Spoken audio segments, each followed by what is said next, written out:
Nämä kengät on tehty juoksemaan.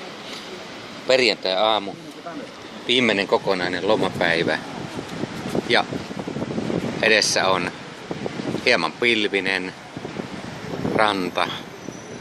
Tuolla takana on pieni vuori. Tuo kuvassa keskellä oleva terävähkö huippu, ei nyt kovin korkea, mutta kuitenkin siellä on risti. Emme näe sitä tänne. Menemme lähemmäs katsomaan sitä.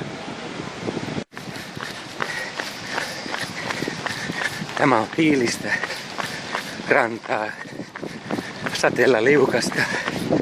Sekin on nähty ja testattu. Ja täällä juostaan paljon. Kuten huomaatte, ohi menee ja vastaan tulee.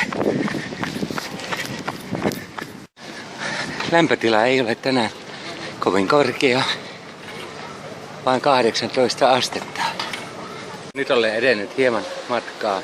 Tuolla taustalla näkyy hotellimme, josta lähdin äsken.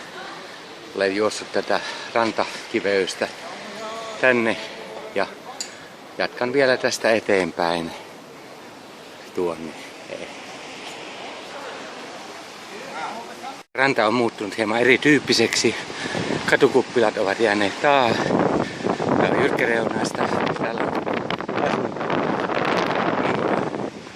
jopa hieman tihmoo vettä. Vuori, jonne tähtään, on tuon katuvalon takana juuri nyt. Ja se on minun kohteeni. Siirryin hieman rannalta pois sivukadun varteen ja zoomaan taustalla olevaan kohteeseen. Pieni vesitihku on muuttunut vesisateeksi. No, lievää, pientä kuitenkin. Mäki on ihan riittävän jyrkkä ja tiilipinta hivenen liukas. Näin eilen erään vanhemman herrasmiehen liukastumaan sateen kostuttamalla tiilellä, joten tie on hieman polulta, kun ajattelin, että sateen liukasta jalkakäytöllä juoksualusta. Olen aidannut itseni tänne Pikkilan kaidan sisälle. Pääsenkö täältä ulos? Suoraan tielle helposti. Kokeilemme. Niin, edessä olevalla vuoren huipulla näkyy erittäin hentona tuo risti, joka on minun tavoitteeni. Mä olen päästä korkealle. Mutta päivä aikaisemmin aamulenkillä juoksentelin pitkin rantoja tuolla alhaalla, mutta en vaivautunut nousemaan ylös rinnettä. Tie jatkuu tästä eteenpäin autotienä, vaihdan jalkakäytävää toiselle puolelle ja kuten huomaatte, jalkakäytävän reunukset ovat jokseenkin korkeat. Ja koska tie ei vie ristille asti, joudun jättämään tämän miellyttävän helpon juoksupinnan taakseni ja siirtymään poluille. Siellä ylhäällä nyt risti on jo nähtävissä helposti olla alhaalla Las Palmasin kaupunki, kapea suikalle, joka erottaa tämän niemen isommasta saaresta. Oikealla ranta, jonka varrella asumme, ja vasemmalla puolella satama ynnä muuta aluetta. Etelää kohti vievää rantaa. Olemme aivan saaren pohjoisosassa. Mutta suuntana siis vuori.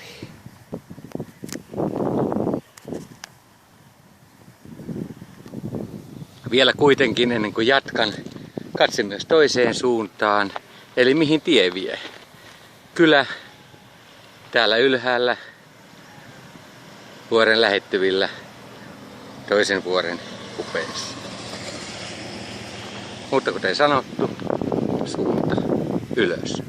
Ja siinä se on. Olen vuorella ja ristin juurella. Tänne on tuotu joitakin kukkia jo aikaa sitten. Ehkä myös kasteluvettä tuossa juomapullossa. Mikä lienee pystyttämistarkoitus. Risti on metallinen, valkoiseksi maalattu ja jo aikoja sitten laitettu. Tuomme vielä katseen kaupunkiin ja korkeammille lähivuorille ja alhaalla olevaan kylään. Kuten lähtiessä jo sanoin, nämä kengät on tehty juoksemaan. Ehkäpä ne ovat juosseet jo matkansa. Janne, sinä muistat milloin nämä kengät ostettiin. Ehkä on juuri sopiva aika lopettaa näiden kenkien historiaa tänne vuorelle sinun tulevan juhlapäiväsi kunniaksi. Jääkööt ne siis tänne.